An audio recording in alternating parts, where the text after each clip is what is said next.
पाकिस्तान के मेजर साथ, जनरल शशि उन्होंने अस्थाना जी। बंटवारा जी करना था पार्टीशनों की, ठीक है। जी। तो ये मैं बोलता हूं उनको कि पाकिस्तान की फौज की कोई जरूरत नहीं है पाकिस्तान में, हम्म और भारत एक कदम भी नहीं रखेगा पाकिस्तान के अंदर। हम्म। लेकिन हम J&K वापस हासिल करेंगे, जो POK है उसको हम ठीक। आजाद कराएंगे। जी। तो ये मेजर हमारा जनरल है, शशि हमारा अस्थाना जी आपसे। As a ji nation.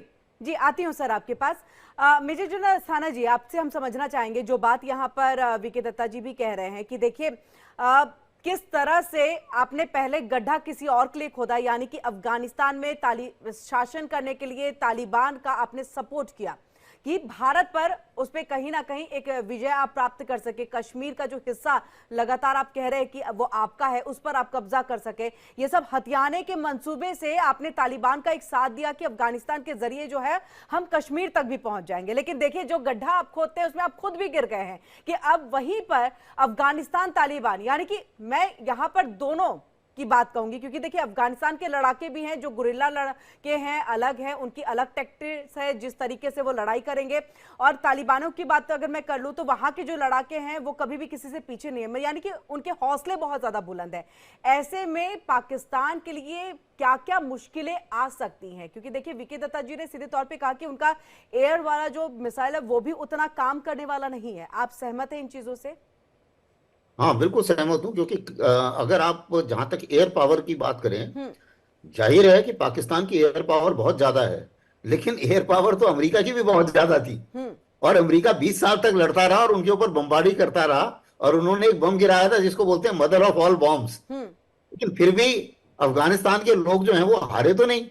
और उसी मुताबिक अफगानिस्तान के जो लड़ाके हैं उनकी सबसे बड़ी जो ताकत है वो ये है कि अफगानिस्तान का जो ज्योग्राफिकल जिसे बोलते हैं टेरेन है, या जो जमीन है वहां की, वो काफी टफ है। हम्म और उस टफ जमीन में ये लोग रहते हैं, और ये लोग बहुत टफ हैं। हम्म और ये लोग जंगलों में जब उस समय घुस जाते हैं, जब उस जमीन के अंदर और अपने बंकर वगैरह बना लेते हैं, तो बहुत ज्यादा फर्क नहीं पड़ता इनको एयर स्ट्राइक से। तो अमेरिका भी जो है बार बार एयर स्ट्राइक कर रहा था, गुत्थम गुत्था की लड़ाई अमेरिका ने की नहीं, और इस कारण से वो 20 साल तक लड़ते रहे लेकिन जीत नहीं पाए। जीत नहीं पाए। अब जहां तक पाकिस्तान का सवाल है, पाकिस्तान की आर्मी भी गुत्थम गुत्था की लड़ाई भूल चुकी है। वो भी अपने ही लोगों के ऊपर, जब आप याद करें तो बलूचिस्तान में जब ये टेररिस्ट हैं, इन्हीं के आदमी हैं, उनके ऊपर भी ये लोग हवाई हमला करना शुरू कर देते हैं, उनके ऊपर भी आर्टिलरी मारते हैं। क्योंकि इनको ये लोग ये सीख गए हैं कि भाई हवाई हमला करो, सीधा गुत्थम गुत्था की लड़ाई करोगे तो मारे जाओगे। तो उसमें थोड़ा सा ये लोग कमजोर हैं। तो ऐसा नजर आ रहा है कि इसमें कोई शक नहीं है कि तालिबान के लोग जो हैं वो मुंह तोड़ जवाब देंगे, और एयर एसेट से कैजुअल्टी तो की जा सकती है, जी। लेकिन अफगानिस्तान के ऊपर कब्जा नहीं किया जा सकता हवाई हमले करने से। हवाई हमले करने के लिए आदमी को फिजिकली ऑन ग्राउंड वहां जाना पड़ेगा, और ऑन ग्राउंड जाने के लिए थोड़ी सी प्रॉब्लम यह है कि वो जो अभी तक इनका जो पाकिस्तान का है, पाकिस्तान ने तालिबान के अंदर या अफगानिस्तान के अंदर हमला नहीं किया, और हमला जिन्होंने भी किया उनको मुंह की खानी पड़ी कुछ काफी हद तक। जी। तो इंसर्जेंसी चलेगी। टीटीपी अपना जो वो अपने तरीके से लड़ेंगे, ऐसा नहीं है कि लड़ाई जो करेंगे वो अपने तरीके से करेंगे तालिबान वाले, और टीटीपी जो है वो स्ट्राइक करती रहेगी। मुझे नहीं लगता कि पाकिस्तान में खैबर किसी भी हालत खैबर से पख्तूनख्वा शांति की आने तरफ वाली जो है। लगातार बढ़ रहे हैं तालिबानी लड़ाके, सर उसको कैसे देख रहे हैं कि वो कितना महत्वपूर्ण वो जगह हो जाती है जहां पर तालिबानी चाह रहे हैं कि उनका कब्जा हो जाए? देखिए, उसको अभी थोड़ा सा उस मूवमेंट को थोड़ा देखना पड़ेगा, जी। क्योंकि मेरा अपना मानना है कि जरूरी नहीं है कि वो खैबर पख्तूनख्वा के ऊपर ही बॉर्डर पोस्ट पे हमला करें। ये बॉर्डर पोस्ट पे किसी कहीं और भी हमला कर सकते हैं जहां शायद पाकिस्तान तैयार ना हो, पहली बात।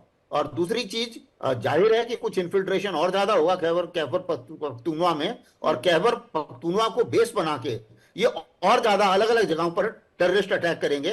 हो सकता है इंटीरियर में भी टेररिस्ट अटैक करें। कई अटैक टीटीपी ने किए हैं, जो पाकिस्तान के इंटीरियर में भी किए हैं, अंदरूनी इलाकों में भी किए हैं। तो ये जो मैन पावर जा रही है, ये एक तरीके से जैसे मिलिट्री की डिवीजन है वैसे तो शायद नहीं लड़ेंगे, लेकिन ये लड़ेंगे छोटी छोटी टुकड़ियों में। और छोटी छोटी टुकड़ियों में मुझे लगता है कि कुछ ना कुछ बॉर्डर के ऊपर आप अटैक देखेंगे, और कुछ इंसर्जेंसी जो टेरर अटैक हैं वो टेरर अटैक बढ़ेंगे। ऐसा मेरा मानना है। कई जैसे डिसरप्शन हो गया, बीच में आपने देखा होगा एक जगह तो एक फाइटर ने तकरीबन 60 लोगों को मार दिया था अभी कुछ दिन पहले टीटीपी के। और उसी मुताबिक एक चीज और इनको टीटीपी के समझ में आ गई है कि अगर आप 10 पाकिस्तानी मार दो, पाकिस्तानी आर्मी को इतना फर्क नहीं पड़ता, लेकिन आप 2 चीनी मार दो, पाकिस्तानी आर्मी नाच जाती है, क्योंकि चीनियों का इतना प्रेशर पड़ता है इनके ऊपर। तो वो इस तरफ की वो विशेष ध्यान देंगे। बिल्कुल ऐसे तो वक्त मुझे घटनाएं लगता आई है भी कि थी बीच थोड़ा में सा साहब। दिक्कत तो अभी दिक्कत आएगी पाकिस्तान। हाँ जी, कंप्लीट करिए सर अपनी बात को। चलिए, तो सर तक आवाज नहीं जा रही है।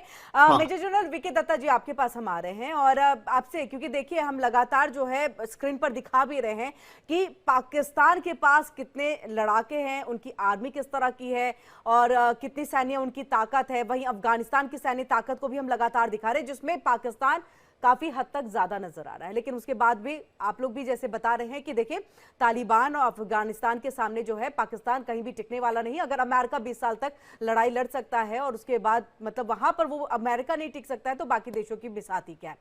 क्या चीन का रुख रहेगा इस पर? क्योंकि हमने हमेशा देखा है पाकिस्तान जब जब जहां जहां गया फंसा, चीन का वहां पर उन्होंने अपने फायदे के लिए देखे, अपनी दोस्ती के लिए देखे, जैसे भी इस चीज को देखे।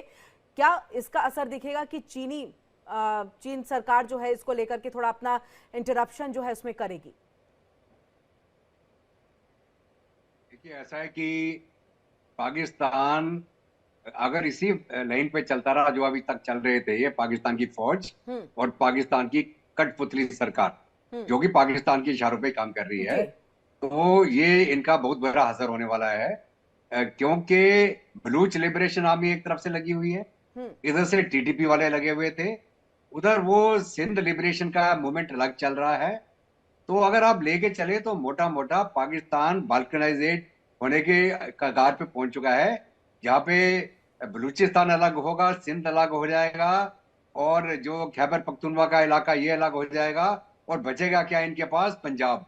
क्योंकि आज के दिन में वो पंजाब ही एक जगह है, और वही सबसे ज्यादा पंजाबी जो है पाकिस्तान आर्मी में है, और पाकिस्तानी आर्मी की जो सत्ता है पंजाब के, वो मूल रूप से है वो। तो पंजाब से तो अभी आपको याद होगा थोड़े दिन पहले भी बलूच लिबरेशन आर्मी वालों ने बसों से निकाल निकाल के जितने पंजाबी थे उनको मारा, जितने इनके फौजी सिविल ड्रेस में जा रहे थे उनको मारा। तो ये एक बड़ी क्रिटिकल सिचुएशन पाकिस्तान के लिए पैदा हो गई है। और अभी जो ये लड़ाके आ रहे हैं चाइना को जो अपना अफगानिस्तान से, दोस्त बताता है पाकिस्तान, तो चाइना का सपोर्ट रहेगा क्या सर? ये हम समझना थोड़ा सा चाह रहे हैं। देखिए ऐसा है कि चाइना अपना हित देख रहा था, जो बेल्ट एंड रोड इनिशिएटिव उनका चल रहा था ग्वादर पोर्ट की तरफ, अभी उसकी बहुत बड़ी इन्वेस्टमेंट उसमें हो रखी है, और वो चाहता था कि वो प्रोजेक्ट पूरा हो जाए और उसका बेनिफिट चाइना को मिले।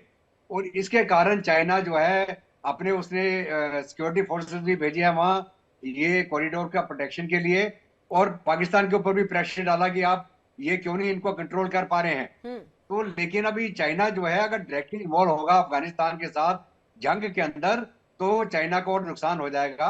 हो सकता है डिप्लोमेटिकली चाइना अफगान गवर्नमेंट के साथ बातचीत करके कुछ मसला सुलझाने की कोशिश करे, लेकिन एक बार जब खून सवार हो गया, आपने वहां पे एयर स्ट्राइक करके औरतों और बच्चों को मारा है।